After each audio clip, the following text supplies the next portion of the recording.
우리가 계속해서 여호수아서를 지금 이렇게 함께 나누고 있는데, 이 여호수아서는 크게 세 파트로 나뉩니다.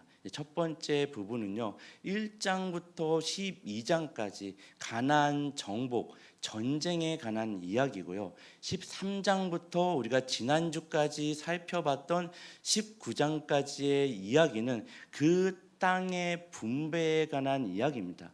여기서 핵심 키워드는요, 1장부터 12장까지는 순종이고요, 13장부터 19장까지는 정체성입니다. 순종은 뭐죠? 하나님이 이미 주신 그 약속의 땅에 여러분이 보이는, 아니 그 이스라엘 백성들이 눈앞에 보이는 무너지지 않을 것 같은 여리고와 거대 민족 아낙 자손이 있어도 뭐 하는 거죠? 순종하며 나가는 겁니다. 그리고 주어진 그 땅에서 이제는 내가 누구로 살아가야 되는 거죠? 하나님의 자녀라는 정체성을 가진 자로서의 삶의 책임과 사명을 가지고 살아가야 되는 겁니다. 핵심 키워드는 뭐라고요? 순종과 정체성입니다. 나머지 파트는 이제 오늘 우리가 살펴볼 20장부터 24장까지, 이제 여호사서는 1장부터 24장까지 있습니다. 이제 5장만을 남겨두고 있는데, 이 5장은 각 장마다의 주제가 따로 있습니다.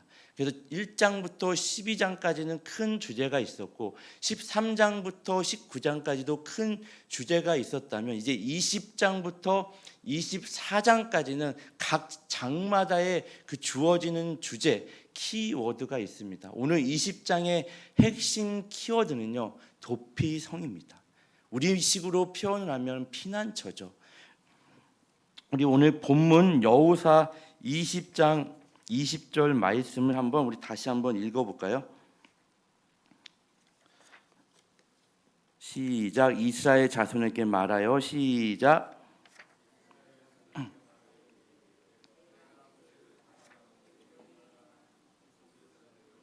위하여 정하고 이스라엘 자손에게 말하여 이르기를, 내가 모세를 통하여 너희에게 말한 도피성을 너희를 위해 정하고. 이 말씀은 지금 하나님이 여호와께서 여호수아에게 말씀하시는데, 내가 모세에게 명했던 도피성을 정해라. 언제부터 말씀이 주어졌냐면 출애굽기 때부터 이 말씀이 주어졌습니다. 출애굽기 21장, 민수기 35장, 신명기 19장에 보면 이 도피성에 관한 이야기가 나옵니다. 그 주어졌던 말씀이 오늘 여호수아서 20장에 와서야 뭐 하는 거죠? 성취가 되는 장면입니다. 여기는 이제 우리식으로 표현하면 가실치사, 공소시효 이런 내용들이 있지만, 사실 이것보다 더 깊은 차원의 내용이 담겨져 있고 이스라엘 백성에게 주어지고 오늘 저와 여러분에게 주어진 것입니다. 이미 이 도피성 피난처는요, 지금 이스라엘 백성들이 어디서 받고 있는 거죠? 어디서 정하죠? 노예였던 애굽 땅에서 정하고 있나요? 아니면 광야에서 정하고 있나요? 이미 하나님이 허락하신 그 약속의 땅, 어디서 도피성을 정하라고 그러죠? 가나안 땅에서 도피성을 정합니다. 노예로 있던 애굽도 아니고, 하나님의 율법이 주어진 광야도 아니고, 하나님이 약속하신, 이미 주신, 순종하며 들어가야 될 하나님의 자녀라는 정체성을 가지고 살아내야 될 그 가나안 땅에서 주어지는 겁니다. 하나님의 다스림과 통치가 임하는 땅, 하나님의 자녀라는 정체성을 가진 자로서 삶의 책임과 사명이 주어진 땅, 거기서 이 도피성이 주어지는 겁니다. 이제 가나안에 들어왔죠. 홍해도 건너고 광야 생활도 끝나고 이제 약속의 땅 가나안 땅에 들어왔습니다. 하나님이 왜 이 도피성을 줄까요? 왜 허락하실까요? 왜 정하실까요? 이제는 하나님의 자녀라는 정체성을 가지고 살아내야 됩니다. 하나님의 자녀라는 정체성의 싸움이 이제는 끊임없이 있을 것입니다. 이 싸움이 있는 동안 이스라엘 백성들은 끊임없이 뭘 발견할 수 있죠? 그들의 연약함을 발견할 것입니다. 그 연약함으로 인해 하나님이 얼마나 강한지 하나님의 은혜를 발견할 것입니다. 늘 우리가 우리 삶의 자리에서 발견하는 건 뭐죠? 우리도 하나님의 자녀라는 정체성을 가지고 이 세상 한복판에서 그 삶의 책임과 사명을 가지고 살아가지만 그 치열한 내적 전쟁이 있는 삶의 자리에서 우리는 늘 뭘 맛보죠? 우리의 연약함을 맛봅니다. 우리의 나약함을 맛봅니다. 반대로 뭘 경험하게 되는 거죠? 얼마나 하나님이 강하신 분인지, 얼마나 하나님의 은혜가 놀라운지를 우리는 경험하게 되는 것입니다. 이 신앙생활을 통해서 우리식으로 이 신앙생활을 통해서 이 영적 전쟁, 그 정체성의 이 싸움을 통해서 우리는 늘 깨닫고 알아가는 게 뭐죠? 하나님을 더 깊이 알아가는 겁니다. 하나님을 아는 지식이 자라나는 겁니다. 성경은요, 특별히 사도 바울이 쓴 모든 서신은 그들이 사도 바울과 함께 했던 동역자들이 당하는 피난, 어떤 그 고난, 어떤 그런 일들 가운데 사도 바울의 기도 제목이 뭐라고 그랬죠? 하나님, 이들의 당하는 고난을 제거해 주세요. 이 상황과 환경을 제거해 주세요가 아니라 하나님, 이 일을 통해, 이 영적 전쟁을 통해 하나님을 아는 지식이 자라나게 해주십시오. 이게 사도 바울의 기도입니다. 우리는 다 하나님의 자녀라는 정체성을 가진 자로서 이 세상에서 뭐하는 자들이 영적 전쟁을 하는 자들입니다. 여러분, 싸움을 하는 자들이에요. 여러분, 그렇게 우리는 나태하게 있을 수 없는 자들입니다. 그럼 싸움할 때 필요한 게 뭐죠? 전쟁을 할 때 필요한 게 뭐죠? 옛날식으로 얘기하면 이 성경이 사도 바울이 성경을 쓸 당시에 로마 군인들에 의하면 갑옷을 입어야 되죠. 우리는 하나님의 전신 갑주를 입어야 됩니다. 그 에베소서 6장 11절 13절 말씀을 보면 마귀의 관계를 능히 대적하기 위하여 하나님의 전신 갑주를 입으라. 우리의 씨름은 혈과 육을 상대하는 것이 아니요 통치자들과 권세들과 이 어둠의 세상 주관자들과 하늘에 있는 악의 영들을 상대함이라. 그러므로 하나님의 전신 갑주를 취하라. 이는 악한 날에 너희가 능히 대적하고 모든 일을 행한 후에 서기 위함이라. 그럼 하나님의 전신 갑주를 입어야 됩니다. 왜요? 우리의 힘으로, 우리의 능으로는 이 세상과 맞서 싸울 실력과 능력이 있나요, 없나요? 늘 우리는 뭘 발견한다고요? 우리의 연약함을 발견합니다. 우리의 죄성을 발견합니다. 그러기에 하나님의 전신 갑주를 입어야지만 우리는 누가 되는 거예요? 누가 봐도 하나님의 사람인 거예요. 우리의 어떤 죄성과 우리의 연약함이 아니라 예수 그리스도로 말미암아 덧입혀진 우리를 볼 때 우리는 하나님의 사람입니다. 하나님의 군대입니다. 하나님의 자녀인 거죠. 하나님의 전신 갑주를 입을 때 하나님의 전신 갑주가 뭐죠? 진리의 허리띠를 매라고 그래요. 그럼 진리로 허리띠가 뭐죠? 굳건히 설 수 있는 거죠. 이 진리로 여러분이 굳건히 서셔야 됩니다. 의의 호신경, 호신경은 뭐예요? 갑옷이죠. 가슴을 보호하는 호신경입니다. 평안히 가는 복음의 신을 신으라고 합니다. 왜 신을 신죠? 이 복음을 온 세상에 전해야 되기 때문에 믿음의 방패를 가지고 성령의 검을 가지고 곧 하나님의 말씀을 가지라고 합니다. 저와 여러분이 이 하나님의 전신 갑주를 입고 이 세상에 나가 하나님의 자녀라는 정체성을 가진 자들로서 싸워야 되는 그 싸움에서 승리하는 저와 여러분 되기를 예수님의 이름으로 축원합니다. 예수님은 제자들에게 항상 당신의 이름으로, 즉 예수님의 이름으로 기도해야 된다고 가르치셨습니다. 왜 예수님의 이름으로 기도해야 될까요? 저와 여러분들이 기도할 때마다 다 예수님의 이름으로 뭐하죠? 기도드립니다. 왜 예수님의 이름으로 여러분 기도드리시죠? 알고 드리시나요? 그냥 늘 하니까, 교회에서 하니까 나도 모르게 습관적으로 드리시나요?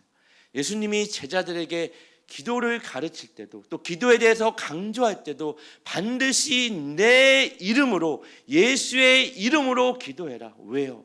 하나님께 나아갈 다른 방법과 다른 길은 없습니다. 오직 예수님 밖에 하나님께 나아갈 방법과 다른 길은 없다는 거죠. 오직 예수님만이 하나님께 나갈 길입니다. 여러분, 이 이유와 근거로 우리는 다 하나님 앞에 우리의 기도를 올려드릴 때 예수의 이름으로 기도 드리는 줄 믿으시기 바랍니다. 여러분, 히브리서 1장으로 가서 우리 1절 2절 말씀을 보면, 우리 히브리서 1장입니다. 한번 같이 읽어볼게요. 옛적의 선지자들을 통하여, 시작.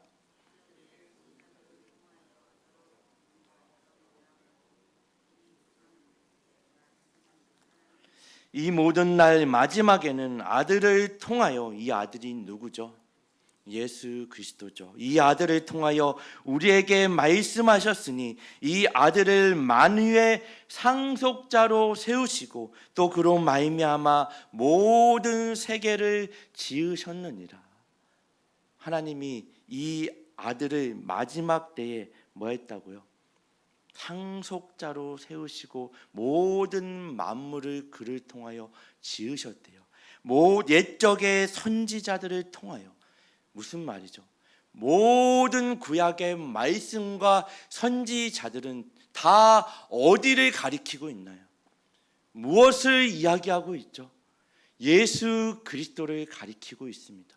모든 성경은, 구약의 모든 선지자들은 부분적으로나 이게 마치 퍼즐과 같이 다 무엇을 가리키고 있죠? 예수 그리스도를 가리키고 있습니다. 여러 모양으로 퍼즐과 같이 예수 그리스도에 대해서 전부 그 강조점과 초점이 있는 거죠. 오늘 우리가 함께 나눠야 될 이 도피성, 다른 말로 피난처죠. 단지 가실치사, 어떤 공소시효, 그 당시에 주어진 법이 아니라 더 깊은 이야기가 있는 겁니다.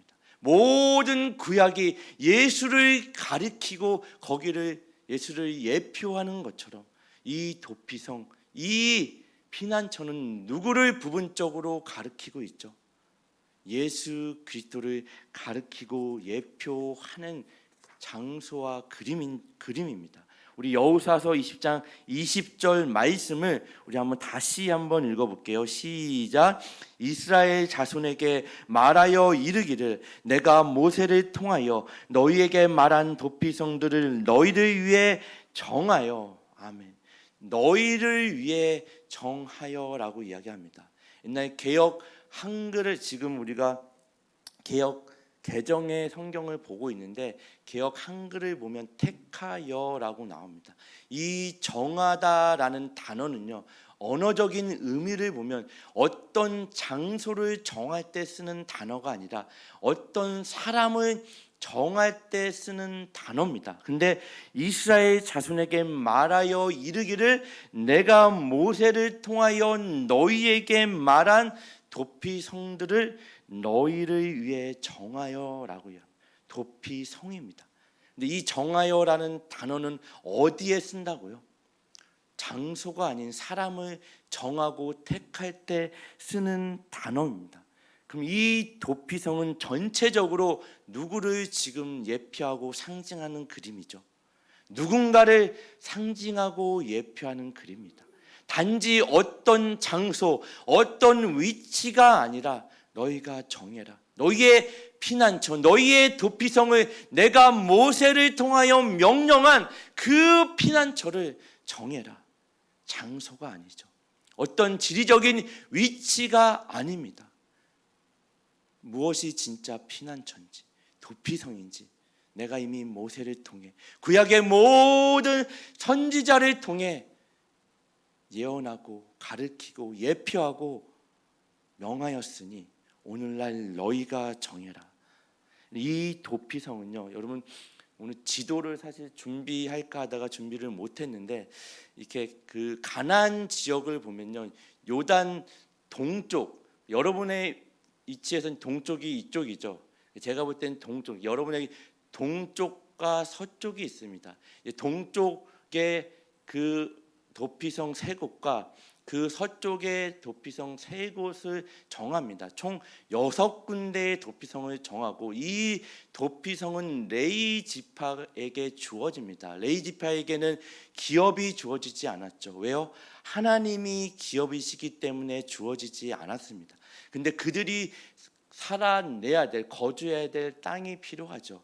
그래서 성 42곳이 레위인들에게 주어지고, 도피성 6군데와 함께 48개의 성이 레위인들에게 주어집니다. 이 도피성은 총 6군데, 그 가나안 지역에서 어떤 곳에서든지 만약에 불미스러운 일이, 부지 중에 살인을 행하게 되는 그 살인자가 하루길이면 다 올 수 있는 곳에 하나님이 정하십니다. 이 6군데가, 3군데가 대략적으로 이렇게 있습니다. 6군데가 하루길이면, 그 당시에 여러분 하루길에 갈 수 있는 곳은요 굉장히 가까운 곳입니다. 이 하나님의 은혜죠.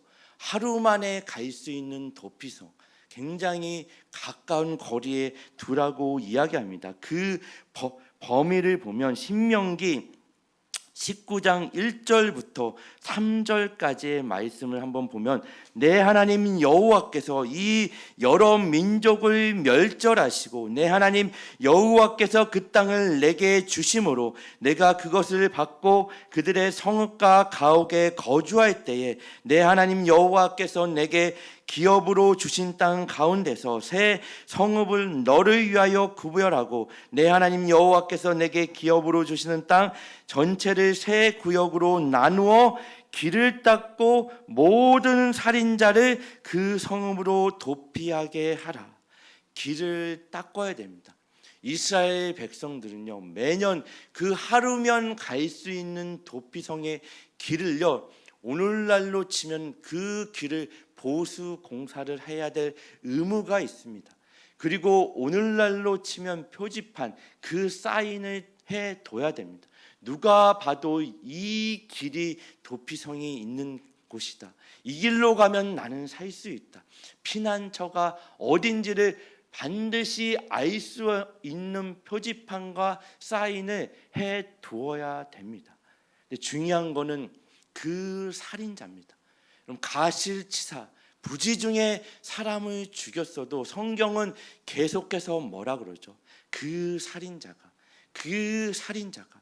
10계명 중에 제6계명이 뭐죠? 살인하지 말라. 마태복음 5장에 보면 예수님이 이 살인에 대해서 정의하시길 뭐라고 정의하시죠? 너희가 옛적의 선지자들을 통하여 살인하지 말라라는 말씀을 들었거니와 나는 오늘날 너희에게 말하노니 형제에게 노하는 자마다 뭐하는 자라고요? 살인하는 자다. 나가라고 하는 자마다, 이 나가는요 히브리 말로 욕입니다. 나가라고 하는 자마다 다 살인하는 자다.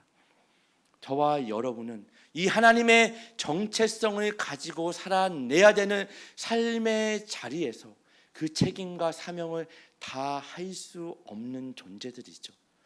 늘 넘어집니다. 연약합니다. 늘 살인하는 그 살인자들과 같은 자들입니다. 그러기에 그 길을 닦아야 되죠. 이 길이 어디죠? 누구로 연결되어 있죠? 하나님에게 갈 수 있는 길은 예수님이 누구의 이름으로 기도하라고요? 예수의 이름으로. 내가 곧 길이요 진리요 생명이니 나로 말미암지 않고는 아버지께로 갈 자가 없느니라. 여기밖에는 없습니다. 이 길밖에는 없습니다.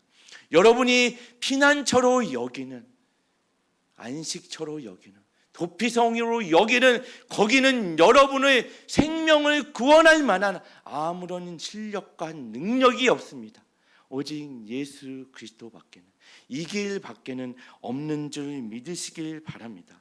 이 지역을 보면요, 여호수아서 20장 우리 오늘 읽은 본문을 사실 9절까지 읽어야 되지만 오늘 7절부터 8절까지의 말씀만 보면요, 우리 같이 한번 읽겠습니다. 여호수아서 20장 7절 8절입니다. 이에 그들이 시작.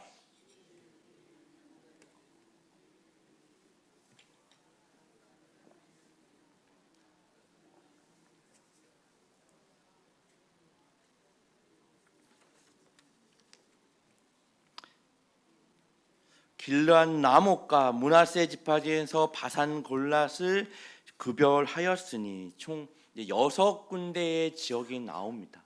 정말 이것은 단지 어떤 지역이 아니라 너희가 그 성들, 도피 성들을 정하여라고 할 때 이 정하다는 단어는 뭐라고 그랬죠? 사람을 정할 때 쓰는 단어입니다. 단지 지역이 아니에요. 6군데의 지역이 나오죠. 게데스와 세겜과 헤브론과 그 베셀과 길르앗 라몬과 골란이라는 지역이 나옵니다. 이 게데스는요, 에브라임 지파에게 주어졌던, 에브라임 지파가 준 그 한 지역으로서 산지입니다. 여러분, 게데스라는 뜻은요, 거룩한 곳, 성소라는 뜻입니다. 이것을 풀어서 이야기하면 무슨 말이죠? 거룩한 곳, 성소, 구별되어졌다는 이야기입니다. 구별된 곳입니다. 내가 구별한 것이 아니라 구별되어진 것입니다.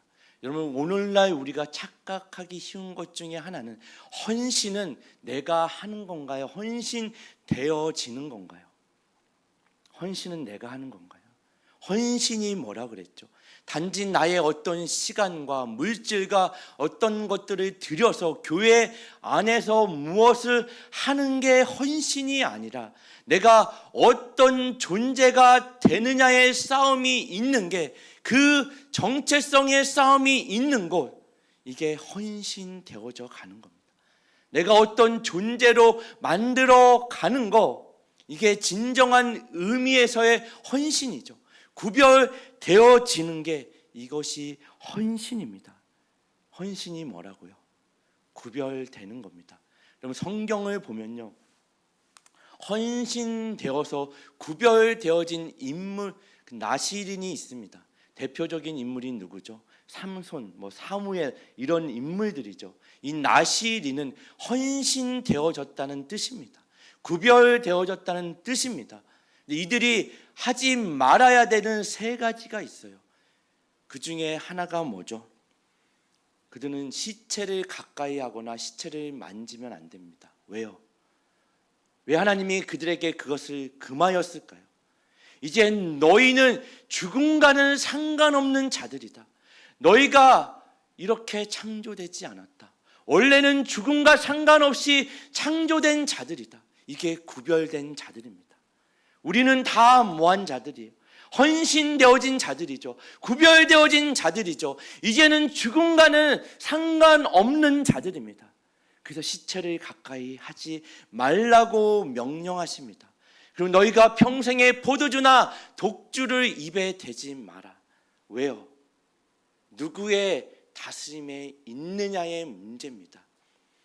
오직 성경이 뭐라고 하죠? 술 취하지 마라. 이는 방탕한 것이니 오직 너희는 성령의 충만함을 받으라. 자꾸 우리는 술 마시는 걸 가지고 목사님 술 마셔도 돼요? 마시지 말까요? 이걸 물어봐요. 저한테 왜 물어봐요? 왜 물어봐요? 술 마시고 싶은 거죠. 시원한 대답을 듣고 싶은 거죠. 제의식 없이 실컷 마시고 싶은데 목사님한테 그래 술 마셔도 천국 갑니다, 이 얘기 듣고 싶은 거예요. 와서 자꾸 물어봐요. 목사님 술 마셔도 돼요? 교회 다니는데 술 마시면 어떻게 돼요? 천국 못 가나요? 성경이 술 마시지 말라는 명령은요, 단지 술을 마시고 안 마시고의 차원의 문제가 아닙니다. 그 정도의 문제가 아니에요. 술 취한 것으로 대표되어지는 특징이 뭐라 그랬죠? 술이 취하면 어떻게 되죠? 안 해보신 것처럼 술 취하면 어떻게 돼요? 올바른 사고와 생각을 할 수 없죠. 책임 있는 행동을 할 수 없습니다.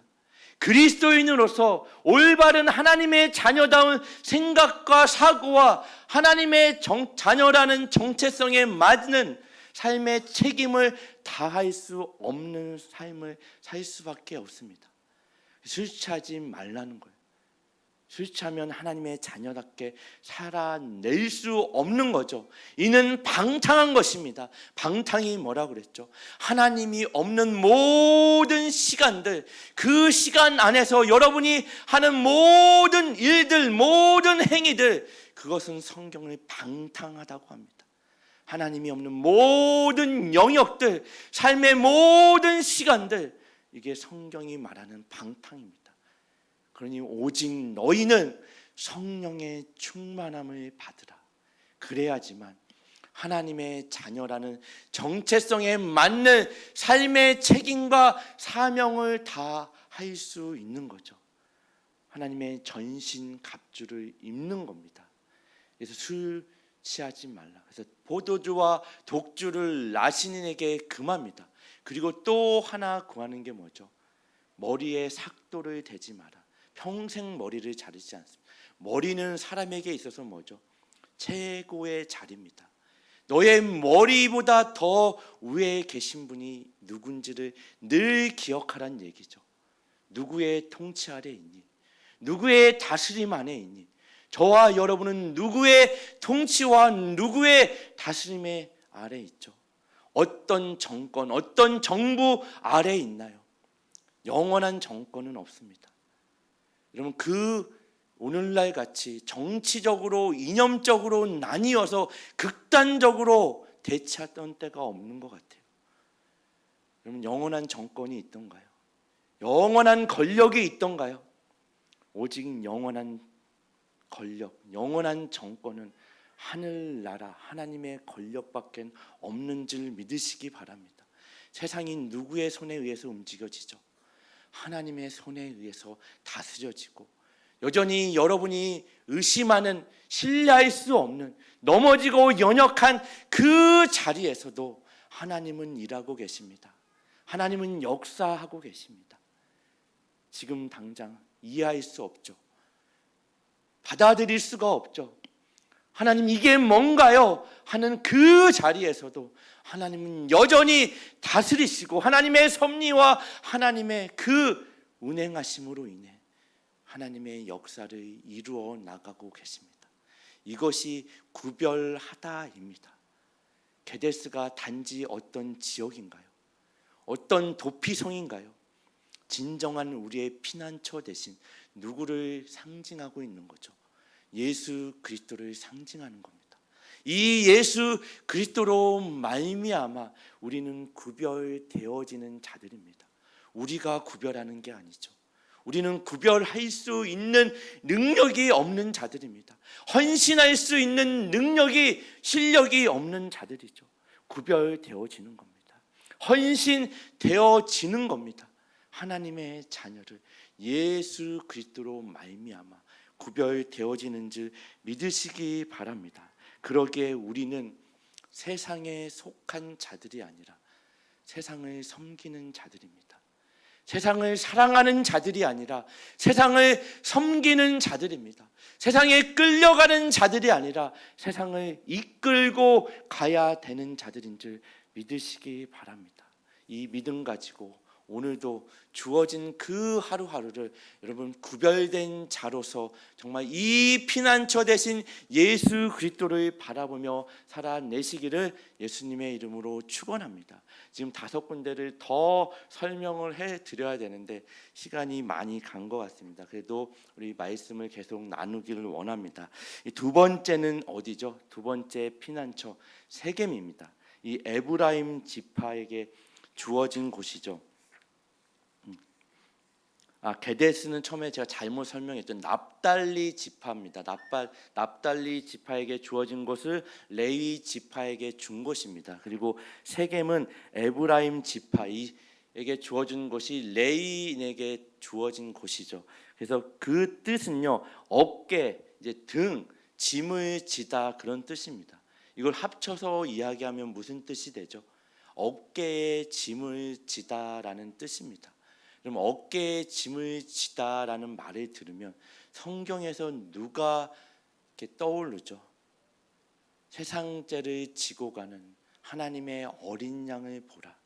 요한복음 1장 29절에 이튿날 요한이 예수께서 자기에게 나오심을 보고 이르되 보라 세상 죄를 지고 가는 하나님의 어린 양이로다. 어깨에 짐을 지고 가는 세상의 모든 죄를 누구를 위해서 우리가 감당해야 될 그 죄를 지고 가는 그 어린 양을 보라. 이 세겜은 단지 어떤 지역이 아니라 이 역시 누구를 가리키고 있죠? 수고하고 무거운 짐진 자들아 다 내게로 오라. 내가 너희를 쉬게 하리라. 나는 마음이 온유하고 겸손하니 나의 멍에를 메고 내게 배우라. 그리하면 너희 마음이 뭐한다고요? 힘을 얻으리니 이는 내 멍에는 쉽고 내 짐은 가벼우니라 하시니라. 수고하고 무거운 짐진 자들아 다 내게로 오라. 우리는 어깨에 등에 무거운 짐을 지고 가는 자들입니다. 예수 그리스도가 우리의 죄를 대신해서 지고 어디를 가시죠? 십자가의 길을 가셨습니다. 수고하고 무거운 짐진 자들아 다 내게로 오라. 근데 우리가 착각하기 쉬운 것 중에 하나는요, 그 짐과 그 무거운 것들을 제거해 주지 않으세요. 수고하고 무거운 짐진 자들아 다 내게로 오라. 내가 너희를 쉬게 하리라. 나는 마음이 온유하고 겸손하니 뭐예요? 나의 멍에를 뭐하라고요? 메굽니다. 우리가 짊어지고 가야 될 짐이 있다는 이야기죠. 하지만 그 짐은 뭐예요? 쉽고 가볍습니다. 예수 그리스도로 말미암아. 왜 쉽고 가볍죠? 여러분 연애 해보셨죠? 뭐 연애 안 해보셨나요? 뭐 연애 할 때 뭐 헤어지기 싫어서 집이 뭐 1시간 2시간 거리든 그 상대방의 2시간까지 데려다 주는 일이 쉬워요? 어려워요? 어렵나요?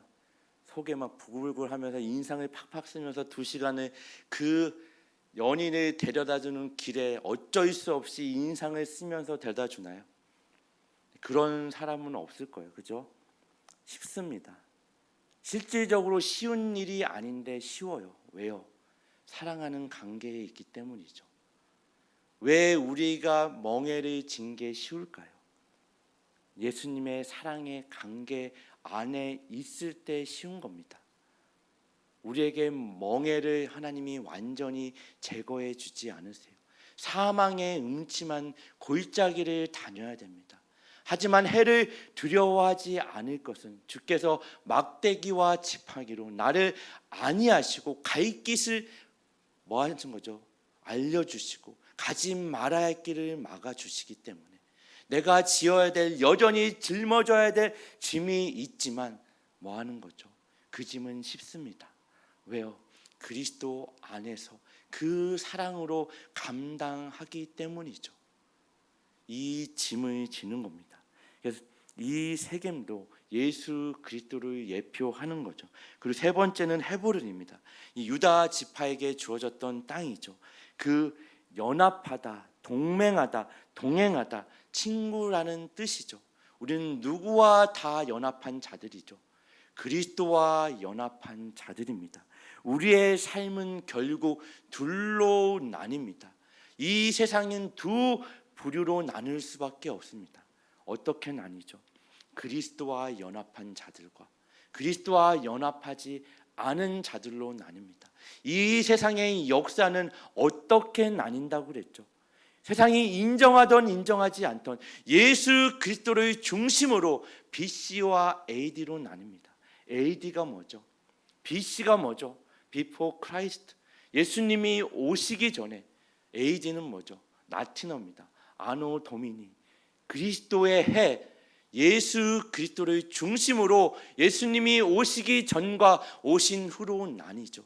우리 개인의 인생사 역시 저와 여러분도 인생이 둘로 나뉘죠. 전반전과 후반전으로. 누구를 중심으로요?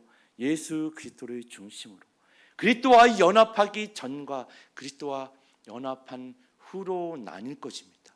이 세상은 두 부류로 나눌 수밖에 없죠. 이 헤브론은 연합입니다. 또 동일하게 누구를 예표하고 있는 그림이죠. 예수 그리스도를 상징하는 겁니다. 베셀은 르벤 지파에게 주어졌던 땅입니다. 베셀은 요새라는 뜻이죠. 시편에 수도 없이 많이 등장하는 단어가 요새입니다. 시편 18편에 하나님은 나의 반석이시오 나의 요새시니, 다윗이 모든 환난과 고난을 지나고 하나님께 올려드린 찬송입니다. 그가 당한 고난, 그가 겪었던 환난, 그 모든 일을 통해서 진정한 요새가 반석이 누군지를 다윗은 알았나요? 몰랐나요? 여러분의 삶을 살아내시면서 진정한 요새가 누군지 알게 되는 겁니다. 신앙생활은 여러분 진정한 여러분의 삶을 흔들리지 않는 반석과 같은 요새와 같이 붙잡는 것들이 있나요?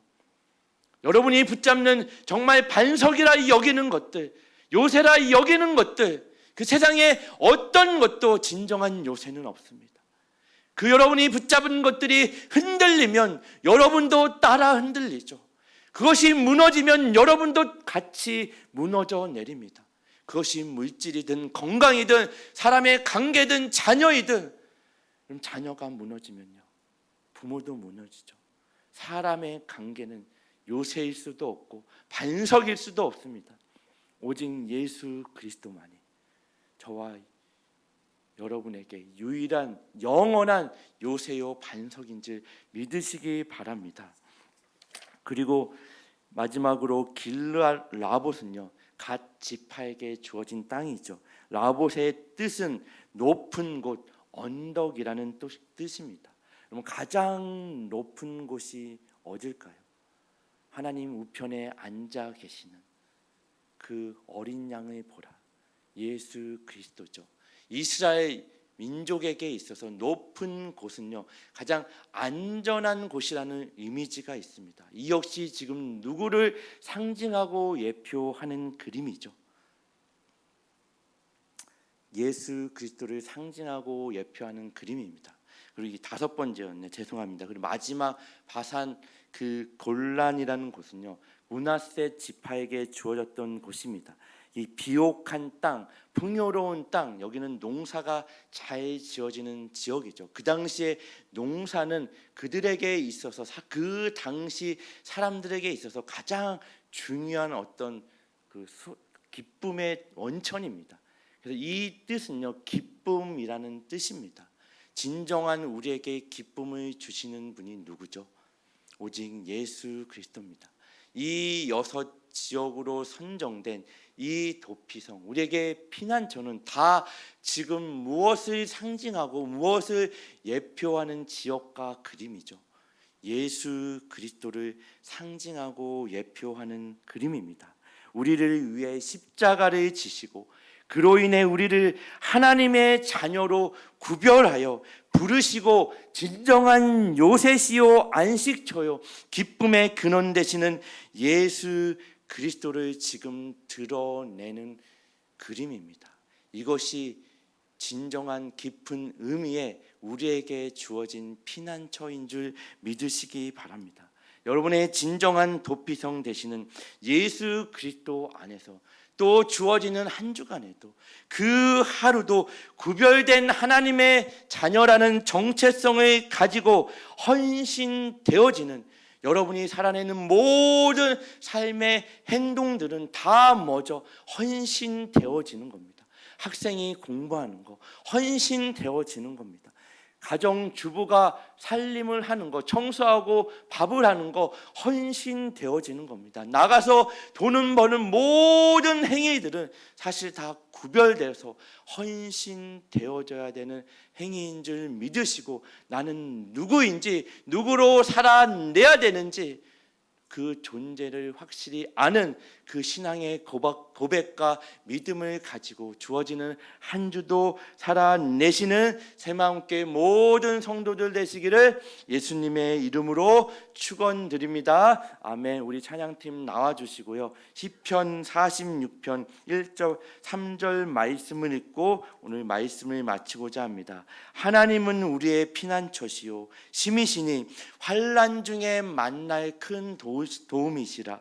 그러므로 땅이 변하든지 산이 흔들려 바다 가운데에 빠지든지 바닷물이 솟아나고 뛰놀든지 그것이 넘침으로 산이 흔들릴지라도 우리는 두려워하지 아니하리로다. 무슨 말일까요? 세상에 어떤 변화, 어떤 위기, 어떤 환난이 와도 우리는 안전하다는 얘기입니다. 우리는 흔들리지 않다는 이야기입니다. 왜요? 누구 안에 있을 때, 예수 그리스도 안에 있을 때 우리는 세상의 어떤 위기와 공격과 흔들림과 변화 앞에도 우리는 흔들리지 않는 안전하시고 우리의 피난처 되신 예수 그리스도 안에 있을 때 우리는 안전한 줄 믿으시고, 이 고백을 담아 우리 찬양을 하나님 앞에 올려드리기를 원합니다.